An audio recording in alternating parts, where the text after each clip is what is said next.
আমি এখন সরাসরি ফুরফুরা শরীফ হাইসাপাড়া মল্লিক বাড়ির এখানে আছি। তা আমাকে তুমি বললে এজারি একটা মানে খাবারের একটা হোটেলের দোকান করেছে, সেখান থেকে একটা মোবাইল চুরি হয়ে গেছে নাকি? নাকি মোবাইলটা কত টাকা দেয়? মোবাইল 12-13 টাকা হবে। মোবাইলটা কিভাবে চুরি হলো? মানে কি রাতে বেলায় 3:30-র সময় করে ঘুম পেয়েছিলাম, শুয়ে পড়েছিলাম, সব এগুলো রেখে সব গোছগোছ করে শুয়ে পড়েছিলাম। আর সকালবেলায় উঠে দেখছি ফোনটা চুরি হয়ে গেছে। 3:30 পরে ঘুমে পড়েছিলাম, ঘুমটা জুড়ে এসেছিল আর মাথার কাছে ছিল, চুরি হয়ে গেছে। তাই বলতে যে এখানে লক্ষ লক্ষ দাদা হুজুরের মাজারে তারা জিয়ারত করতে আসছে। যারা জিয়ারত করতে আসছে এরকম কে নিয়েছে তো জানি না, ওনারা এখানে আসছেন যারা দাদা হুজুরের এখানে এরকম করতে আসে সবাই ফোন চুরি করার জন্য।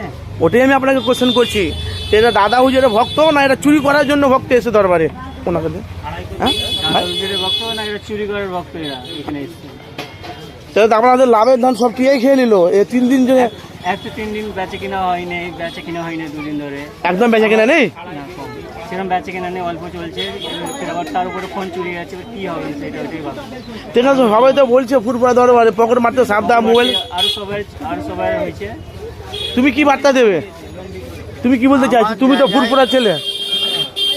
আমার জায়গায় ভাড়া নিয়েছে, হ্যাঁ, এই পয়সাটা আমি পেটে খাই না, এই পয়সাটা আমার দাদিদের জন্য জলসা করি।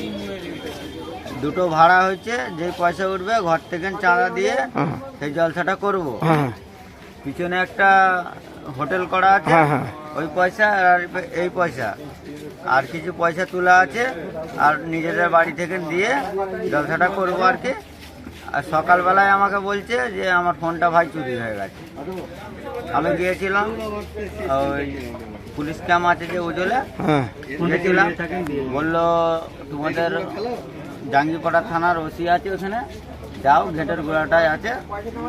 কথা বলেছি, বলছে তোমার ফোনের ডাব্বার মধ্যে নম্বর একটা থাকে, পিনকোড ওইসব দিতে বলেছে।